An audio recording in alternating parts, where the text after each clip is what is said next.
Assalamualaikum warahmatullahi wabarakatuh. Salam sejahtera untuk kita semua. Apa kabar anak-anak ibu yang hebat? Bertemu kembali dalam pelajaran Bahasa Indonesia kelas 7. Kali ini, ibu ditemani dengan Ibu Erni Yusnita MPD dan Ibu Desi Natalina MPD dan saya Ibu Sri Margawati.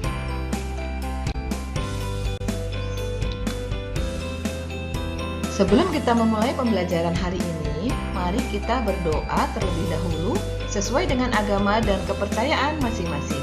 Semoga pembelajaran hari ini dapat dipahami dan memberikan manfaat dalam kehidupan. Berdoa dipersilahkan.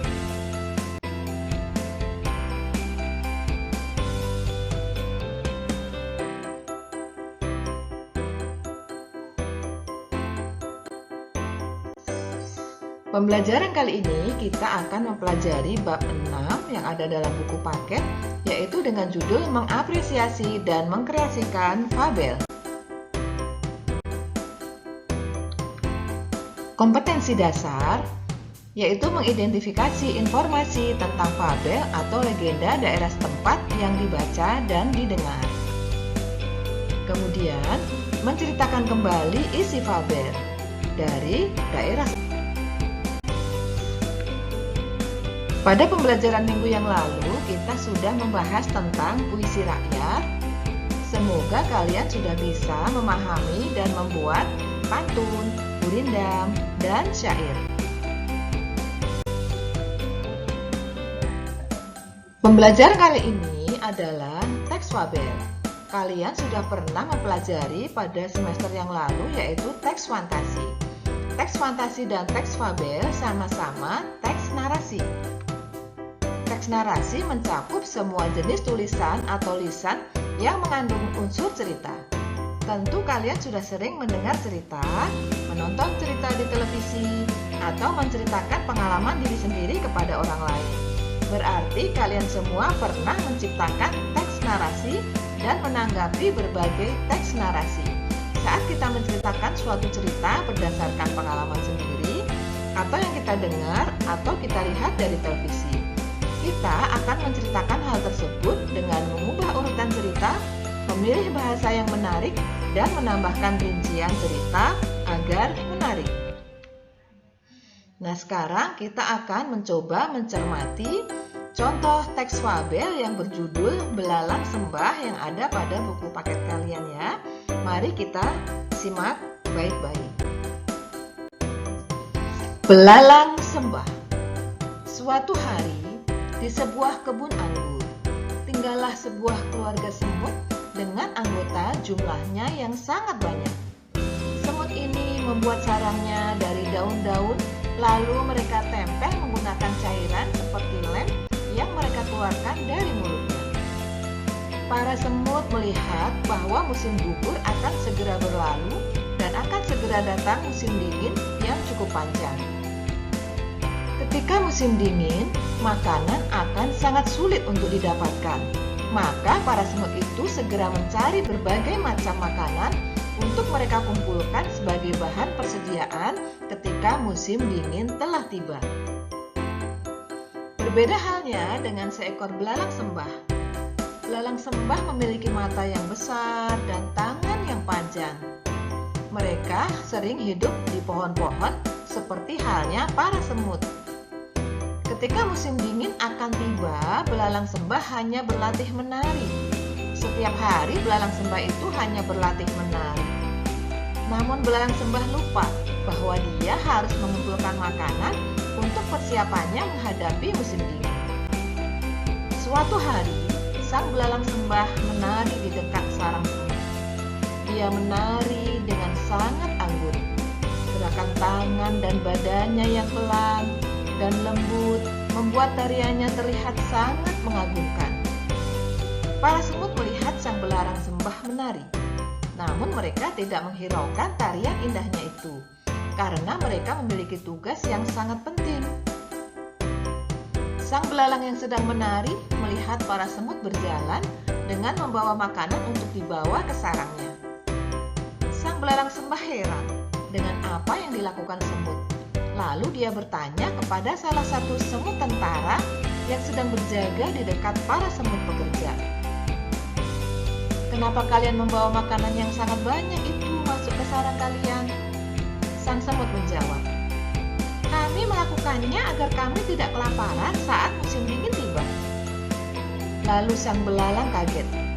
"Musim dingin?" kata sang belalang sembah dengan kagetnya. "Kan masih lama, lebih baik kita bersenang-senang saja dulu," kata sang belalang. Semut tak menghiraukan belalang. Semut tetap tekun mengumpulkan makanan. Musim dingin tiba. Belalang belum sempat mengumpulkan makanan karena sibuk menari. Belalang kelaparan dan lari ke rumah semut. Ia meminta makanan kepada semut. Semut awalnya tidak mau memberikan makanannya karena takut kehabisan. Akan tetapi, melihat belalang lemas kelaparan, semut tidak tega dan memberikan makanannya kepada belalang. Belalang pun kembali bugar dan dia berjanji untuk dapat mengelola waktu dengan baik sehingga tidak berakibat buruk. Masa depan adalah milik semua orang, maka setiap orang perlu menyiapkan masa depannya dengan berusaha. Bukan hanya menikmati kesenangan di masa sekarang tanpa memikirkan masa depan. Nah, bagaimana anak-anak? Cerita belalang sembah tadi cukup menarik bukan? Nah, kita sekarang akan mencoba menelaah unsur-unsur intrinsik yang ada pada fabel belalang sembah. Ya, kalian tadi sudah menyimak ya. Tentu dalam teks fabel tersebut ada unsur pembangunnya atau unsur-unsur intrinsiknya. Yang pertama adalah tokoh. Siapa saja tokoh dalam cerita tadi? Yaitu semut yang banyak, kemudian juga belalang sembah. Kemudian setiap tokoh tentu memiliki perwatakan atau penokohan. Bagaimana watak semut menurut kalian? Ya, semut adalah binatang yang rajin, kemudian semangat dan baik hati, juga senang bergotong royong, bekerja sama. Nah, kalau belalang sembah bagaimana wataknya? Ya, belalang sembah suka bermalas-malasan, suka bersenang-senang, tidak memikirkan masa depannya. Kemudian setting atau latar. Nah, setting atau latar ini terbagi menjadi tempat, waktu, dan suasana. Di mana tempat peristiwa tadi terjadi? Yaitu di kebun anggur. Kemudian ada juga di sarang semut. Kalau waktunya kapan? Yaitu menjelang musim gugur, kemudian pada musim dingin. Kalau suasananya seperti apa? Ya, suasananya ada yang menyenangkan, melelahkan, kemudian juga ada yang menyedihkan. Kemudian tema, apa tema dari fabel belalang sembah? Ya, temanya jangan suka bermalas-malasan. Kemudian, apa amanat yang ingin disampaikan penulis kepada pembaca?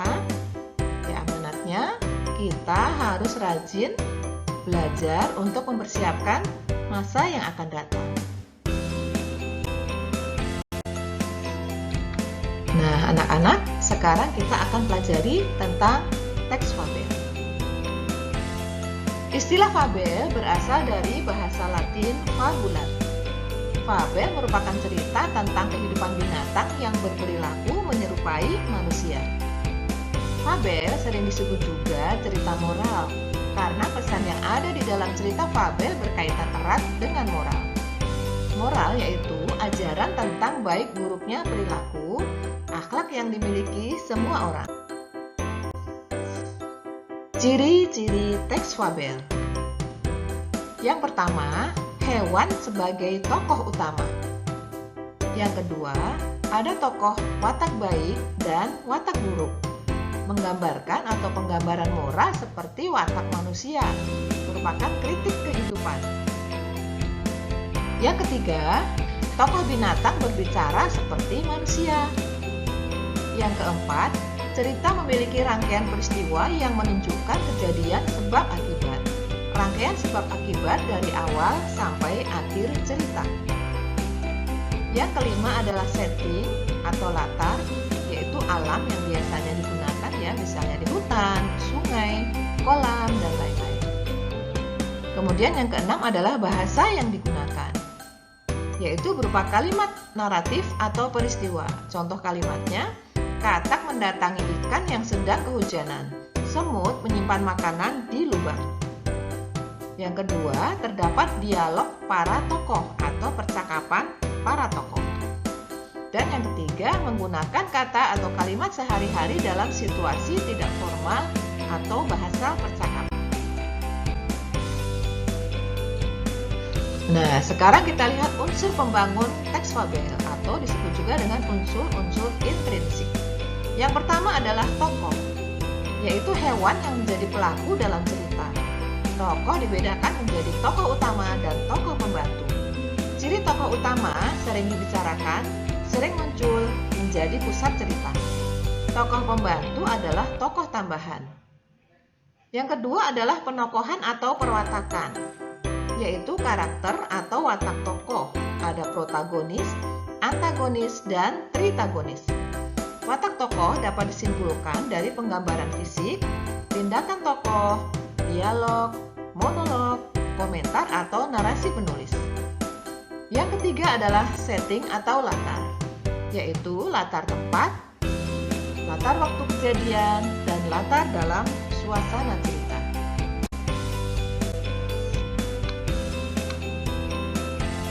Unsur pembangun fabel yang keempat adalah tema, yaitu gagasan yang mendasari cerita. Tema dapat ditemukan dari kalimat kunci yang diucapkan oleh tokoh, penyimpulan seluruh peristiwa, sebab akibat cerita. Yang kelima adalah amanat, yaitu pesan yang ingin disampaikan penulis secara tidak langsung kepada para pembaca. Jenis-jenis fabel ada dua, yaitu fabel alami dan fabel adaptasi. Fabel alami perwatakan tokoh binatang sesuai dengan pada kondisi alam nyata, misalnya dengan latar di hutan, di sungai, di kolam, dan lain-lain. Sedangkan fabel adaptasi, watak tokoh mengubah watak aslinya pada dunia nyata, yaitu menggunakan tempat yang lain sebagai latar, misalnya di rumah, di lemari, dan lain-lain. Nah, sekarang kita lihat peta konsep teks fabel. Pada bab 6 ini, kalian akan mempelajari konsep teks fabel seperti berikut ini. Pengertiannya apa? Ciri-cirinya apa? Jenisnya apa saja?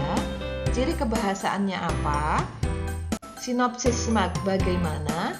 Unsur intrinsiknya apa? Dan nanti kalian diharapkan dapat menyusun teks cerita fabel secara mandiri. Nah, anak-anak, tadi kita sudah membahas tentang pengertian teks fabel, ciri-ciri teks fabel, jenis teks fabel, unsur intrinsik teks fabel atau unsur pembangun teks fabel. Nah, semoga kalian bisa menceritakan kembali juga tentang teks fabel yang berjudul Belalang Sembah dengan bahasa kalian sendiri.